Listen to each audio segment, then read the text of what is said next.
Hi friends, எல்லாருக்கும் வணக்கம். எல்லோரும் எப்படி இருக்கீங்க? நல்லா இருக்கீங்களா? Welcome to Sakthi Saravana YouTube channel. இன்றைக்கி வீடியோவில் ஆன்மீக தகவலில் நம்மளுடைய பண கஷ்டம் தீர ஒரு எளிய கிராம்பு பரிகாரத்தை பற்றி தாங்க இன்றைக்கி உங்களோட ஷேர் பண்ணிக்க போகிறேன். மனுஷங்களோட வாழ்க்கையில் எண்ணற்ற பிரச்சனைகள் இருந்தாலும் பணப்பிரச்சனை அப்படின்னு வந்துடுச்சு அப்படின்னா அப்படியே வாழ்க்கையே முடக்கி போட்டது போல் ஆயிடுங்க. இன்றைக்கி எதை செய்யணும் அப்படின்னாலும் எதை வாங்கணும் அப்படின்னாலும் பணம் அத்தியாவசிய தேவையாயிடுச்சுங்க. அப்படி இருக்கும் பட்சத்தில் பணத்தட்டுப்பாடு வந்துடுச்சு அப்படின்னா குடும்பத்தில் இருக்கும் நிம்மதி கூட காணாமல் போயிடுங்க.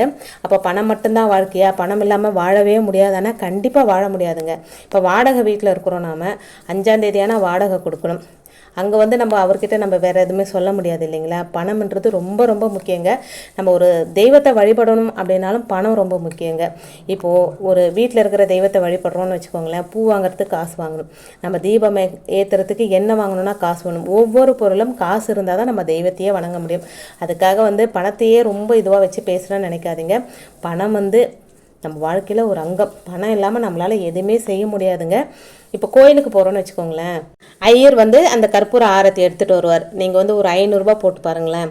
அதாவது சாமி கழுத்தில் இருக்கிற மாலை நம்ம கழுத்துக்கு வரும். அந்த ஜடாரின்னு ஒன்று வைப்பாங்க பார்த்தீங்களா, அதை பெருமாளுக்கு எப்படி வைப்பாங்களோ அதே மாதிரி நம்ம தலையில் வைப்பாங்க. அதுவே நீங்கள் 1 ரூபா 5 ரூபா போட்டு பாருங்களேன், சடாரி டம்முன்னு நம்ம தலையில் வச்சுட்டு போயினே இருப்பார் ஐயர். இதுதாங்க யதார்த்தம். பணம் அப்படின்றது நம்ம வாழ்க்கையில் ஒரு முக்கியமான அங்கங்க. பணம் இல்லாமல் போனால் வீட்டில் இருக்கிறவங்களுடைய தேவைகளையும் நிறைவேற்ற முடியாது, நம்முடைய தேவைகளையும் நிறைவேற்றிக்க முடியாதுங்க. இந்த பண தேவையை பூர்த்தி செய்யத்தான் எல்லாருமே ஓடி ஓடி உழைச்சிட்டு இருக்கிறோம். அப்படி இருக்கும்போதும் இந்த தேவையை பலராலும் சரி செய்ய முடியாது இல்லைங்க. பண தேவையை சரி செய்து கொள்ளவும் பணம் நம்மிடம் தங்கி வீண் வரியம் ஆகாமல் இருக்கவும் வழிபட வேண்டிய ஒரு பரிகார முறை பற்றி தாங்க நாம் இன்னைக்கு தெரிஞ்சுக்க போகிறோம். பண தேவையை சரி செய்யணும் அப்படின்னாலே பணத்திற்கான தெய்வமான மகாலட்சுமி தாயாரை நம்ம வணங்கணும். மகாலட்சுமி தாயாரை வணங்கும் போது அவருக்கு உகந்த பொருட்களை வச்சு வணங்கும் போது நம்முடைய தேவைகள் உடனடியாக நிறைவேறும். அப்படி தாயாருக்கு உகந்த பொருட்கள் ஒன்று தாங்க கிராம்பு. இந்த கிராம்புக்கு பண ஈர்ப்பு தன்மை அதிகமாக இருக்குங்க அப்படின்னு சொல்லப்படுது. கிராம்பு வைத்து தாயாரை வணங்கும் போது நம்முடைய பண தேவையும் உடனடியாக சரியாகுங்க. அதனால தான் தாயாருக்கு கிராம்பு மாலை கட்டி போட்டு வழிபாடு செய்வாங்க. அந்த மாலை கட்டி போடும் விதமும் அதன் பிறகு அந்த மாலை என்ன செய்தால் பலன் அதிகரிக்கும் அப்படின்றதையும் இப்போ பார்க்கலாங்க. மகாலட்சுமி தாயாருக்கு வெள்ளிக்கிழமை மிகவும் உகந்த நாள். அதனால அன்றைய தினத்தில் அதை செய்யறது ரொம்ப சிறந்ததுங்க. வெள்ளிக்கிழமை அன்னைக்கு வெள்ளை நிற நூல்ல மஞ்சள் தடவிக்குங்க. அதே போல 24, 58, 108 எண்ணிக்கையில் கிராம்பு எடுத்துக்கோங்க. இந்த கிராம்பு நல்ல நிலையில் இருக்கணுங்க. அதாவது அந்த இதழ்கள் எல்லாம் உடையாம இருக்கிறது ரொம்ப அவசியங்க. இந்த கிராம்பை மாலையா தொடுத்து பக்கத்தில் இருக்கிற மகாலட்சுமி தாயார் கோயிலுக்கு போனுங்க. அங்க தாயாருக்கு இந்த மாலையை சாற்ற சொல்லி வழிபாடு செய்யுங்க. அதுக்கு பிறகு இந்த மாலையை கையோடு வாங்கிட்டு கரையான் புற்று, அதாவது பாம்பு புற்றுல இதை போடணுங்க. இதை போடும்போது கவனமா போடுங்க. இதன் மூலம் பண ஈர்ப்பு தன்மை அதிகரித்து நம்முடைய பணத்தடை நீங்கும் அப்படின்னு சொல்லப்படுதுங்க. மனிதனின் கால் தடம் படியாத மண்ணிற்கு எப்போதுமே ஒரு தெய்வீக தன்மை அதிகம் இருக்குங்க.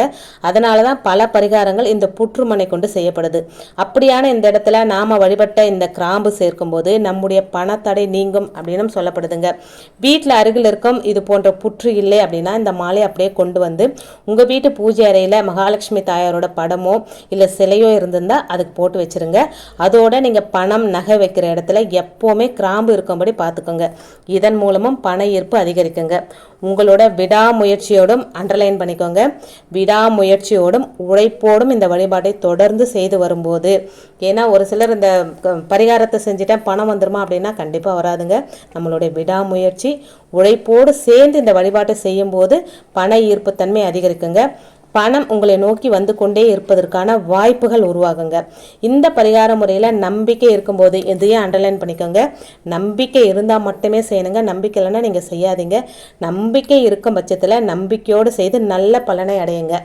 இந்த கிராம்பு மாலையை எவ்வளோ நாள் நம்ம பூஜை அறையிலே இருக்கும், அதை எப்படி டிஸ்போஸ் பண்ணுறதுன்னா 6 மாதம் வரைக்கும் அந்த கிராம்பு மாலைக்கு பவர் இருக்குங்க. 6 மாதத்துக்கு அப்புறம் அதனுடைய பவர் எல்லாம் போயிடுச்சு அப்படின்னா அதை கால்படாத இடத்துல போட்டுடலாம். அப்படின்னா துளசி செடிங்க ஏதாவது நீங்கள் தொட்டியில் வளர்க்குறீங்க அப்படின்னா அந்த தொட்டிக்குள்ளே இதை போட்டுடுங்க. மறுபடியும் புதுசாக இதே மாதிரி கிராம்பு மாலை கட்டி நீங்கள் கோயிலுக்கு கொண்டு போயிட்டு அம்மன் பாதத்தில் வச்சுட்டு கரையான் புற்றில் போட்டிங்கன்னா உடனே உங்களுக்கு ரிசல்ட் கிடைக்குங்க. அப்படி இல்லாத பட்சத்தில் நீங்கள் எத்தனை வீட்டில் உங்கள் வீட்டு பூஜை அறையில் இருக்கிற அம்மன் சிலைக்கோ அம்மன் ஃபோட்டோக்கோ அதை போட்டு விடுங்க. தொடர்ந்து செஞ்சு பாருங்கள், நல்ல பலன் கிடைக்கும். இன்னைக்கு வீடியோவில் நான் சொன்ன விஷயங்கள் உங்களுக்கு பிடிச்சிருந்தது அப்படின்னா ப்ளீஸ் சேனலுக்கு சப்ஸ்கிரைப் பண்ணி சப்போர்ட் பண்ணுங்கள். இந்த வீடியோ உங்கள் ஃப்ரெண்ட்ஸ் அண்ட் ஃபேமிலிக்கும் ஷேர் பண்ணி விடுங்க.